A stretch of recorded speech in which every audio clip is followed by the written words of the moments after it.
자, 오늘 2월 25일 금요일 시장도 혼란스럽고 어지러운 변동성이 지속되고 있습니다. 어제 나스닥 참 대단했는데, 현재 신기한 게 뭐냐면, 제가 몇 주 전에 눈대중으로 그어놨던 이 선을 어제 나스닥이 오차 범위가 거의 없이 터치를 했습니다. 차이가 거의 안 나는데, 정확하게 터치한 다음에 마이너스 3.5%에서 시작을 했던 게 플러스 3.5%, 시가 대비 7%나 올리는 이 미친 변동성이 아직까지 줄어들지 않는 걸로 봐서 당분간은 끝나기가 어려워서 언제 끝날지 답답할 기분입니다. 쉽게 하락이 나와도 쉽게 상승이 나오고 또 쉽게 반등이 나와도 쉽게 하락이 나오다 보니까 이제는 나스닥의 1% 변동성이 아무렇지 않게 되었습니다. 현재 중요한 것은 작년 11월부터 변동성이 줄어들지 않고 있습니다. 이게 진정이 되고 황금선 위에서 머무는 시간이 오래되면 오래될수록 안정을 찾는다는 뜻이 될 수 있으니까 그 상황이 오기 전까지는 언제라도 리스크가 크게 존재한다 보시면 되겠습니다. 지금 전쟁 악재를 떠나서 그 전에 금리 인상이나 인플레이션 같은 이슈가 있다 하더라도 결국에 이 모든 상황의 선행 지표가 되는 게 역시나 황금선과 방금 전에 보여드렸던 늘어난 변동성이었습니다. 지수가 어떻게 될지는 알 수 없고 이게 100% 정확하다고 할 수 없지만 최소한 깡통 계좌를 방지해주는 방법이기에 초기에 눈치를 잘 채고 리스크를 관리할 수 있다는 게 가장 큰 장점인 것 같습니다. 지금 하락장이 끝나고 다음 하락장이 올 때 역시나 황금선과 하락으로 늘어난 변동성 기초만 잘 지켜준다면 걱정해야 될 일은 하나도 없을 것입니다. 오늘은 수익을 봤습니다. 어제 본 계좌에서 500만원 날리고 부계좌에서 200만원 날리고 또 배당주에서 몇백 날린 것까지 합치면 대충 1000만원 넘게 날라간 것 같은데 어제 날린 돈에 비해서 오늘 초라한 수익이긴 하지만 오늘 리듬을 느꼈고 갑작스럽게 변한 종목들의 패턴에 적응이 될 것 같은 느낌을 많이 받았습니다. 어제 날린 돈에 비해서 한참을 못 미치지만 지금 기분이 좋은 이유는 내가 원하는 대로 계획하고 내가 원하는 대로 매매를 잘 풀어 나갔기 때문입니다. 이게 뜻하는 게 뭐냐면 매매 리듬과 자신감을 찾을 수 있고 자신감만 찾게 된다면 수익은 알아서 따라오기 때문에 지금 당장 수익 손실을 따지기보다는 내가 뜻하는 대로 매매가 잘 풀리도록 노력을 해야 된다는 겁니다. 오랜만에 매매 리듬과 매매 경험으로 깨닫는 게 있는 것 같아서 이번 달은 별 성과가 없어도 다음이 기대가 되는 것 같습니다. 아마 주식하는 사람들 생각이 다 똑같을 것 같은데 맨날 머릿속으로는 대박주들 보면서 크게 돈 버는 생각과 매매를 제대로 성공시켜가지고 얻는 돈에 대한 상상을 펼치는데 현실은 참 그게 쉽지가 않습니다. 막상 상황이 찾아오면 과감하지 못하고 쓸데없는 생각도 많아지고 또 과감하게 넣으면은 항상 반대로 가는 경우가 많아서 현실은 참 쉽지가 않습니다. 근데 여기서 조금만 더 노력하면 될 것 같기도 하고 다음에는 이것보다는 훨씬 더 잘할 것 같기도 하고 기대 반 걱정 반 다른 분들도 이런 머릿속 잡생각이 다 비슷비슷할 것 같습니다. 저는 오늘도 27%, 25% 오르는 이런 대박주에서 대박을 노리진 못했지만 꾸준히 먹을 것만 먹으면서 할 것만 한다면 언젠가는 한순간에 큰 대박이 찾아올 거라 믿고 있습니다. 자, 지수 상태를 먼저 체크해 보자면 현재 추세는 여전히 좋진 않지만 종목은 충분히 나오고 있습니다.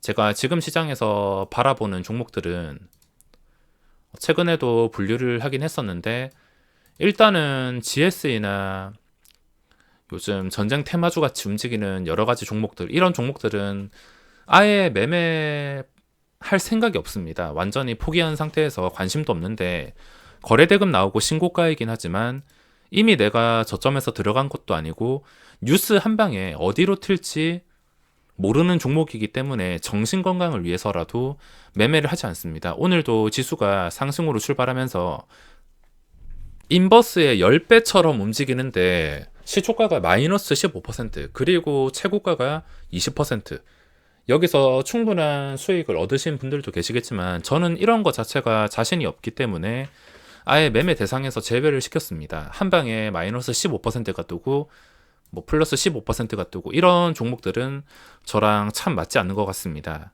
예전 폭락장에서는 그래도 키트주는 활용을 했는데 이 전쟁이라는 게 설마라는 생각도 있고 제가 이런 사회적 문제는 취약하기 때문에 그냥 마음 편하게 다 걸러버리고 내 조건에 맞는 종목만 기다리면서 매매를 진행하고 있습니다.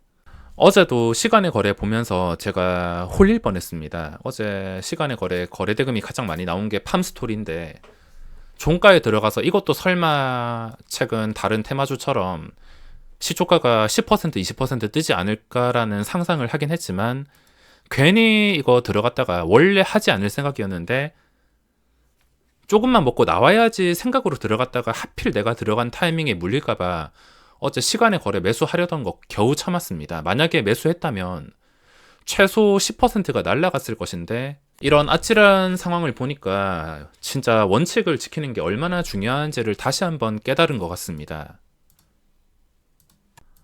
자, 썸네일에 올려드린 사진은 제가 최근에 종목을 분석하고 분류를 했었는데 이 네 가지 종목이 전부 다 대박이 났는데 이걸 자랑하려는 게 아니고 공통점이 있습니다. 이 네 가지 종목들의 전부 공통점이 있는데 전부 다 JP 모간 프로그램을 이용해서 신고가가 나왔습니다. 대덕전자는 완전히 신고가를 돌파하진 않았지만 신고가와 1% 이내로 근접한 상태므로 사실상 뚫어준 것과 다를 게 없습니다. 차트 자체가 예쁜 상태에서 결국에 뚫었으며 심택 같은 경우에도 아주 강력하게 신고가를 돌파. 이것도 역시 JP 모간 프로그램. 그리고 일동제약이 괴물 같은 상승. 현재도 상승이 나오면서 VI가 걸리고 있습니다. 일동제약도 상승. 이것도 결국에 프로그램의 도움으로 상승했습니다. 신고가에 어디까지 올라갈지 모르는 상황이지만 오늘까지 매매를 활용함으로써 앞으로는 매매를 하지 않을 생각입니다. 완전히 지워버려가지고 제가 보유자는 아니기 때문에 그냥 단타로 먹을 자리만 노릴 뿐이지 이제는 더 이상 무서워서 손을 대지 못할 것 같습니다. 게다가 이 프로그램 외국인이 많이 포진해 있는 상태이기 때문에 혹시나 언제라도 뒤통수를 칠지 몰라서 이건 더 이상 관여를 할 수 없지만 공통점이 다 있습니다. 오늘 로보로보도 그렇고 현재 프로그램이 53만 주 신고가가 나왔습니다. 장 시작하자마자 다른 GSE 같은 종목들 제쳐두고 거래대금 1위로 순식간에 올라오는 것을 보고 거래대금이 한 400억 정도 찍힐 때부터 매매를 해서 여러 번 단타를 쳤는데 전부 다 성공시켰습니다. 역시 올라가는 종목에서는 뭘 해도 수익이 나고 내려가는 종목에서는 무슨 짓을 해도 손실이 나는 것 같습니다.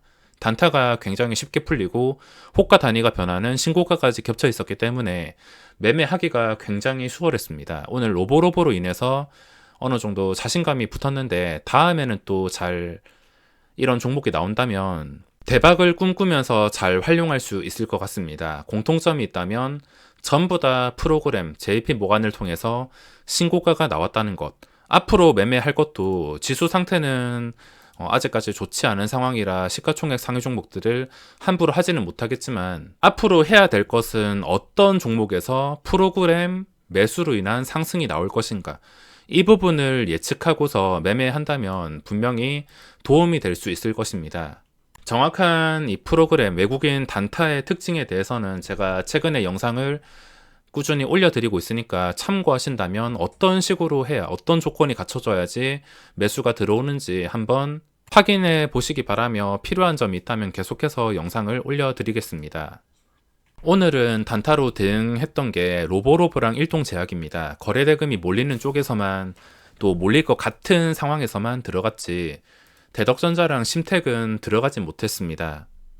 수익도 내지 못하고 아예 들어가지도 못했는데 만약에 지금 시장이 이런 하락장이 아니고 불안정한 시장이 아니었고 예전처럼 추세가 좋진 않아도 최소한 무너지지 않는 시장이었다면 저는 망설이지 않고 심택이나 대덕전자 같은 상황을 스윙으로 자신있게 들어갔을 것입니다. 시장 상황도 고려해야 되기 때문에 당일 단타로만 거래대금이 몰린 일동이나 로보로보 쪽으로만 시선을 돌렸지 시장 상황에 맞춰서 매매 방법을 선택하는 편입니다.